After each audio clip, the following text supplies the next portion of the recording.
Hey, Fanboy Nation. This is your pal Daffy Duck, and you're watching. We're watching Fanboy. A fanboy, etc. Fanboy Nation. Dot, I assume Tom. Good morning, everyone. We are talking today about the new film Empire Queen. Congratulations. Well, a full official title, Empire Queen, the Golden Age of Magic. Something we wish the Dungeons and Dragons franchises would have been able to do with the budgets that they had. Hi, we appreciate you. Well, you know, it's fun to get a fantasy story going, and, you know, this new creative idea, you know, people keep talking about everything's been recycled, or is an IP, or is a reboot, a remake, a prequel, a sequel, whatever else. And it's refreshing to see an original story in this genre. Yeah, we think so. I mean, there's some familiar themes, but we've definitely got our own take on it. And of course, our origin story is that we started out as a music video and turned into a movie, which makes us a little different too.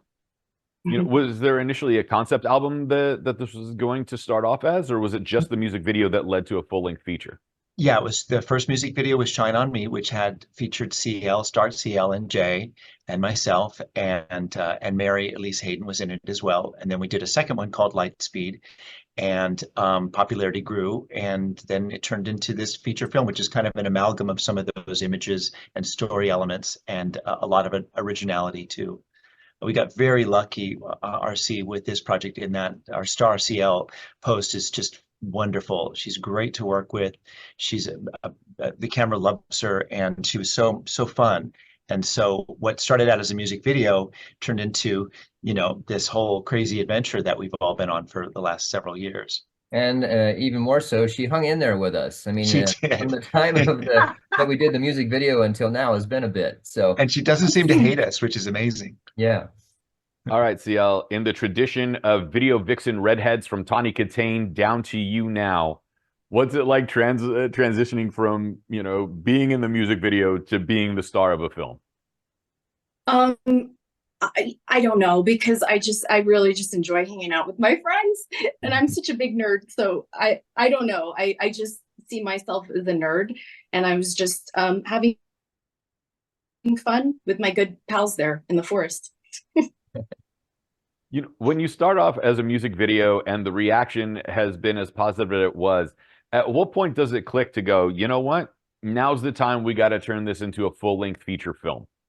Yeah, you know, throughout the years, people said, oh, if this was a movie, I'd watch it. We got thousands of those comments, and that kind of got our wheels turning. And then an agent asked me to lunch, a Hollywood agent, and said, you know, this really could be a movie. Have you guys ever thought about that? And we said, well, yeah, that would be great, but, you know, we didn't quite have our storyline down, and we certainly didn't have a budget for it. But then things did click a couple of years ago. The technology certainly raced ahead, you know, because Shine on Me was shot on 35mm film at the Panavision Studios and on location here in Hollywood, and that was rather expensive. And with the progression of that, and, you know, Jay's a great drone pilot and great camera guy and a super partner to work with, we were able to figure out how to assemble a feature film on what would be a very small budget from a Hollywood standpoint, which we're really proud of that fact.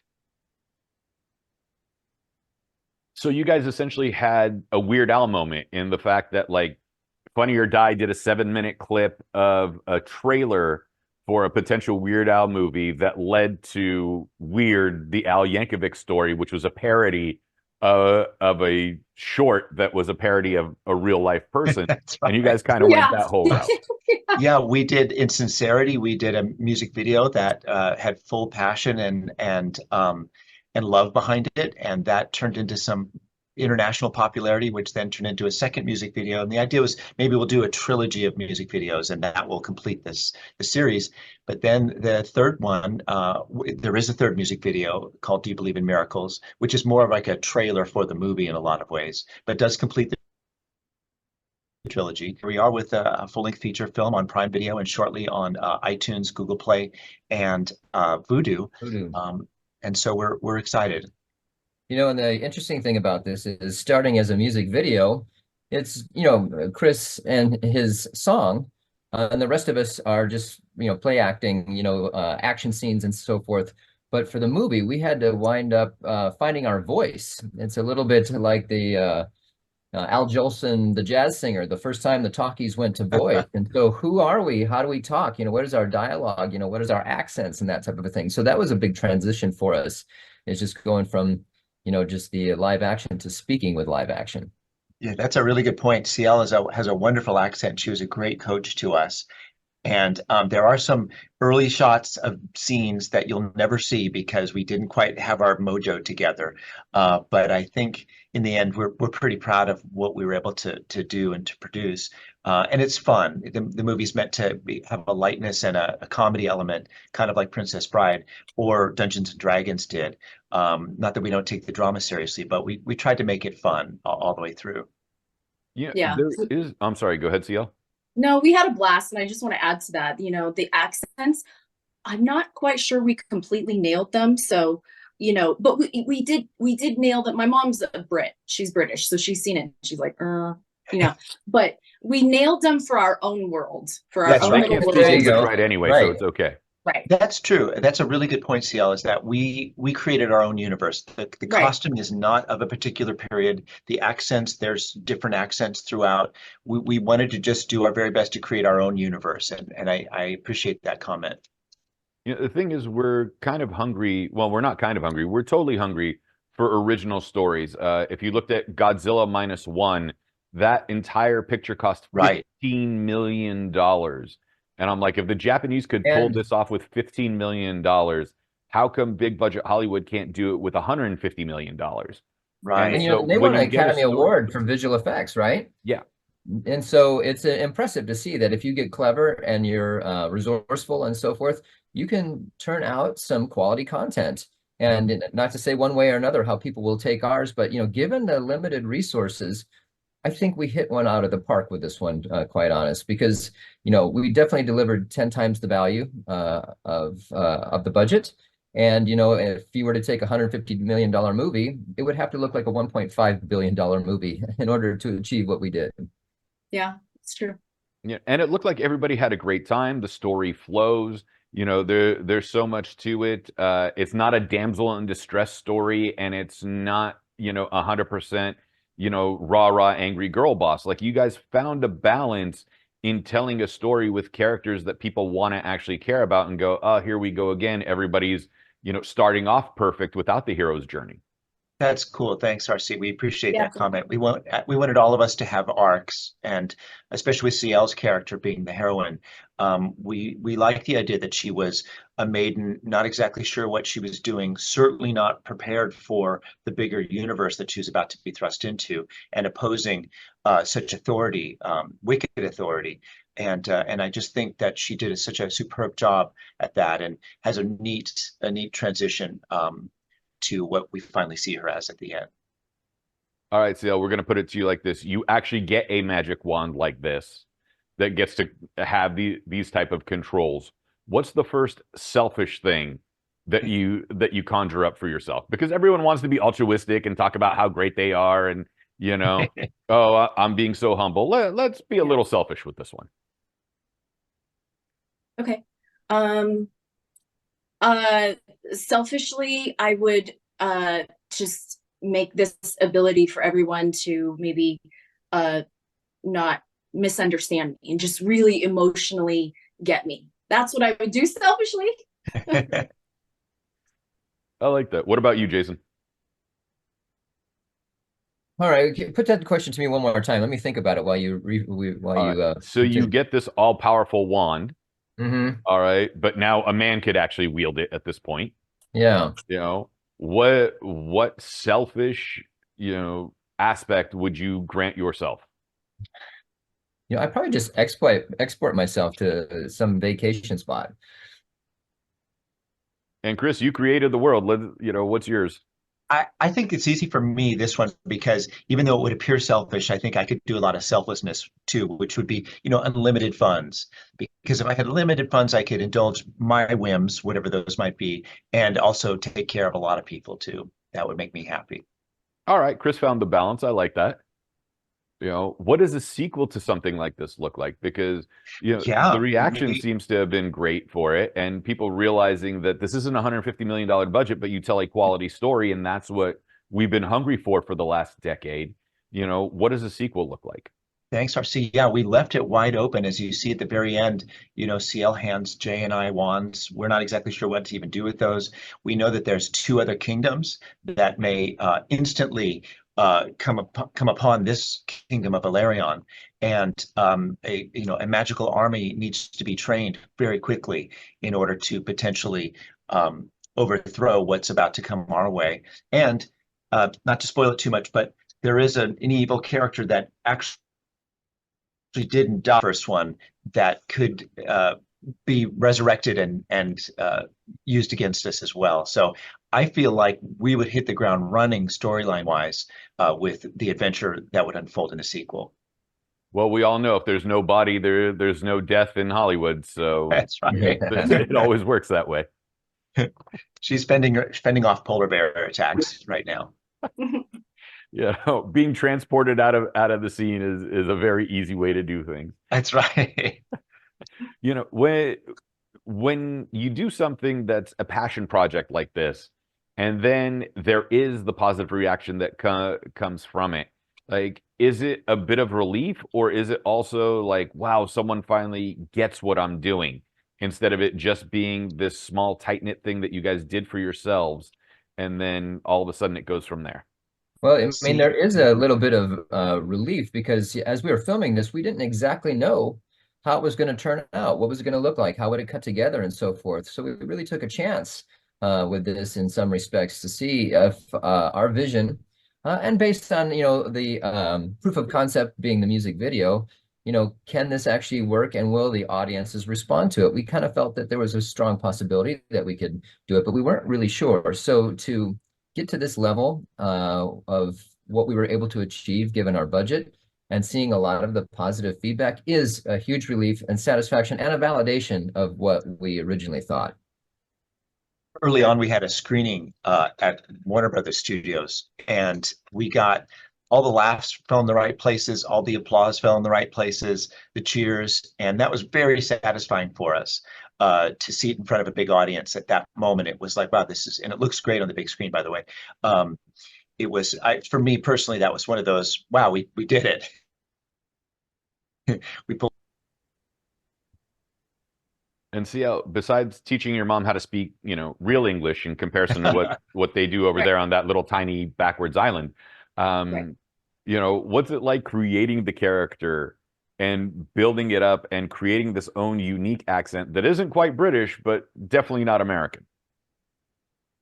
It was really cool. You know, my whole life I've grown up just like making voices. All my pets have different voices, and I create these characters in my mind that have voices, and cartoon characters and everything. So this was right up my alley. I was like, you know, I don't know who this princess girl is, or maybe she's not from like a real country and on our planet, but it was cool to just visualize her being this, you know, our whole world actually being just a totally different planet. And we didn't take ourselves too seriously at all. We just wanted to, at the end of the day, this life is so rough and difficult for a lot of people. I think we just wanted to, you know, create a world where people could escape and not be so serious for just a little bit, and just make them laugh.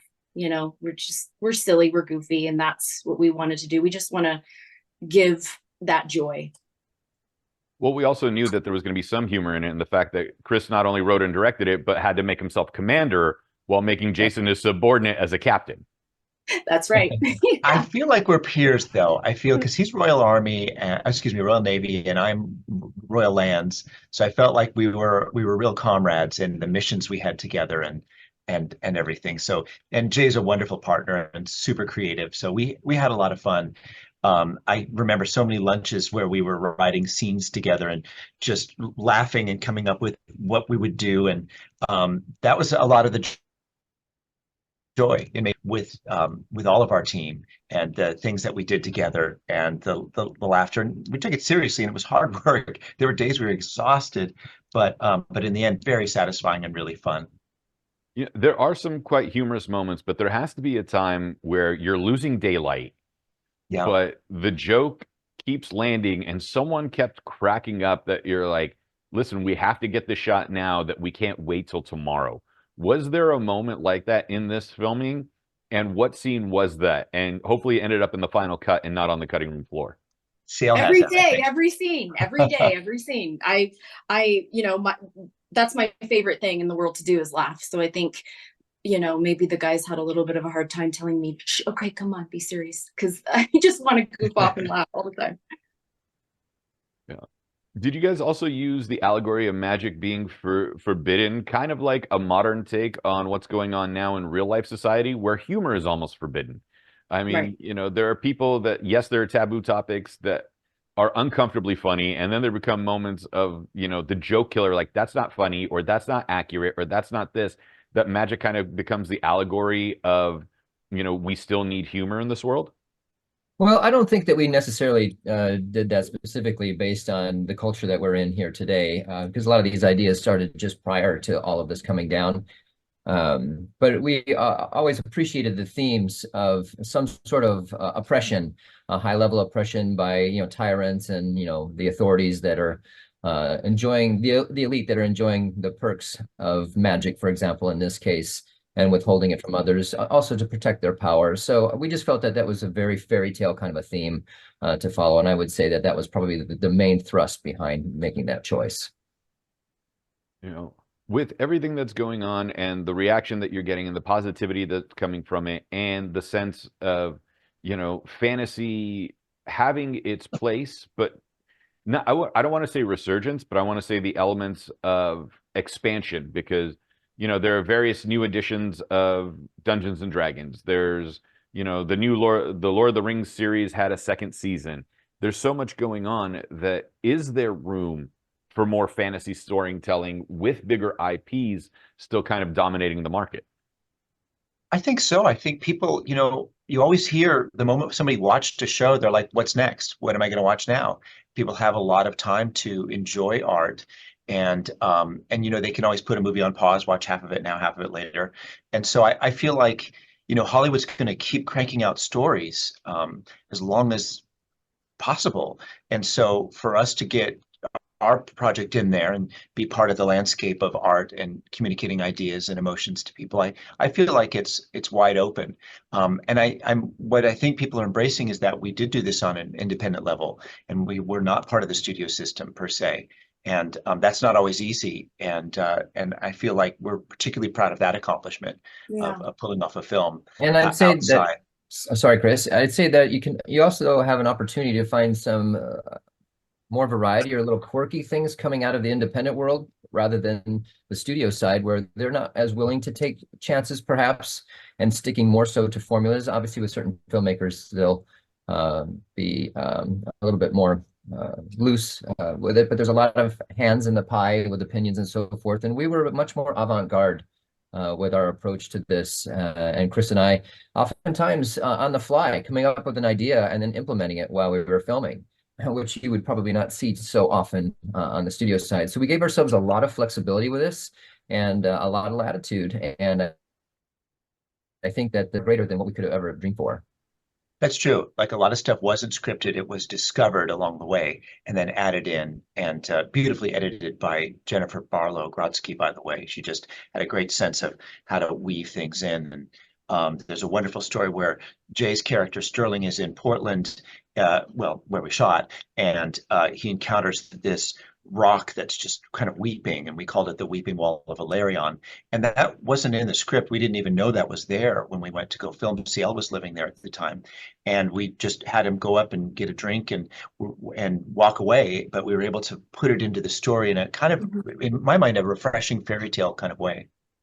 Yeah. And for me, that's the beauty of this whole thing and this whole process was in how we shot this. I mean, it was just a group of small friends, like just going with the flow. And there was nothing big studio, fancy Hollywood about this. And really in the making of this film is where all the magic truly happened. And I wish people could see that part of it. Although I'm sure Ciel would have appreciated if she got her lines a little bit more in advance of what we delivered to her. Right. Because oftentimes the morning of, he's like, we got some new content, new material here that we're going to go with here today. And so she's just off in the corner trying to figure out what she's going to say and trying to remember. Right. And us as well. We had written it, but we also had to, rehearse. And, we had a good filmmaking style that, kept it manageable for us, but we were very flexible with how we approached it. Yeah. It seems like every 30 years, 20 to 30 years, we'll have, like we had pre-code Hollywood, then the code came in and made everything shiny and polished. Then in the 60s and 70s, it became gritty again. Then the 80s and most of the 90s, it was polished until we got to the mid-90s with the independent scene. And then we got extremely polished and now full-blown CGI again. And here we are kind of getting to gritty independent filmmaking, but with better technology that we could do it faster and cheaper and not have to worry about running out of tape, not have to worry about the sound guy missing something, not worried about, all these other little things that either couldn't be fixed in post or that we're able to. Like one movie that comes to mind is Monos, the Hands of Doom, where they lost all the audio that two people did all the dialogue for everybody else. And it's considered the worst movie in the history of cinema. How does that also help independent filmmakers like yourselves in this regard? Because we can go back and do ADR from a digital standpoint for the audio, or we can add certain aspects in the background or quicker reshoots, or we don't have to worry about, other than time constraints, and we'll get to that in a moment, that you can do 3 or 4 takes because there's enough room on the terabyte drive. I know Jay's got perspective on that, and so does Ciel, but I'll say it's nothing short of miraculous from where I sit. It's remarkable that you can do what you can do with some basically simple gear. A lot of our scenes are shot with drone, and that means prop blades, so you have to loop the entire scene. And there's no problem with that. That's an easy fix. So for me, I actually can't believe, I feel like I have to pinch myself that we can accomplish a feature film level quality that the entire world can see outside of a studio system, and people can enjoy for decades to come. It's really remarkable. And the only frustrating thing is it seems like you can do more on your phone these days than you can do on your workstation or your laptop. Just push a button on your phone, the background disappears and so forth. We wish it were that easy. But yeah, to you guys' point, the technology has advanced so far. And then to do this, and a small program to do that, and a lot of free things too. And a lot of other people that have skills that we don't are able to do these things, and we outsource our effects and so forth, of course. And these guys just can turn it around so quickly because they have all the right tools just sitting there in their garage or in their back office. And yeah, it's pretty remarkable. Yeah. Let's put it like this before I let you guys go. It's Saturday afternoon. We're scrolling through Amazon Prime or any of the other places that we could find Empire Queen. Why do we need to sit there and go, you know what? It's 3 in the afternoon. I need a good flick before I get ready for dinner to go out with my friends. This is the one I got to watch. Ciel, you want to take that first? Yeah, because I mean, again, not to sound like a broken record, but for me, it's in knowing how a small group of friends filmed this. Again, no big studio Hollywood tricks. Like we just came together, and I have to say these two guys are the most creative gentlemen. I mean, not only are they the kindest, but I wish you could just see, the scene where they were just like, okay, we're going to run across the road there and maybe shoot this scene outside of an Italian restaurant. Seriously, because they could see otherworldliness with like the door of something on something. And so, they truly are, in that regard, the most talented gentlemen I've ever met. And if you like fantasy, if you like, The Princess Bride, if you like, Pirates of the Caribbean, if you like some trekking with like Lord of the Rings, or you like some magic with Harry Potter, we have all these themes and very Disney, and we have a beautiful starlet as our leading lady. So, and we've got some humor. So if you have those things, Empire Queen would be a great choice for a Saturday afternoon. That's really great, Jay. And I'll just add, we shot in all sorts of great locations that are just beautiful. It's really a fun travelogue of a movie. Over 100 costumes. There's adventure, there's magic, there's comedy, and a lot of love that went into it. So we hope that people, if they have time on a Saturday, will enjoy it. And we have an exquisite score, by the way. We have an 80-piece orchestra. It's over 2 hours of original cinematic music by Nicholas Repetto, and the music alone is the reason to see the movie. And then of course, you know what I mean? And then of course Ciel and everything else that went into it. So we're very proud of it and the team that came together. From Jen Barlow, of course Ciel's a wonderful star. Yano Sik, who played our villain, I was gonna say Darth Vader, Lord Voss. Executive producer Kiki Coral, and Jay is my partner. It was just it was the best. We just had the best time. Yeah. Fantastic. And where can we find everybody on social media if we want to connect and talk to you more about Empire Queen, the golden age of magic? Empire Queen Movie. Our Instagram is at Empire Queen Movie. Our website is empirequeenmovie.com. So if you use that, Twitter's Empire Queen Movie, but there's no E. We extended a little bit beyond their character limit there. So basically, Empire Queen Movie will get you there. Fantastic. Chris Owens and Jason Schulz, co-writers and directors, thank you so much for your time. Ciel Post, the starlet of the film. And yes, I will say starlet instead of star, because you get extra letters that way, in your title. Thank you very much. Empire Queen, the golden age of magic is on all VOD platforms right now. It's well worth the watch. RC, thank you. Thank you, RC. Really appreciate it. And your enthusiasm. It means a lot to us.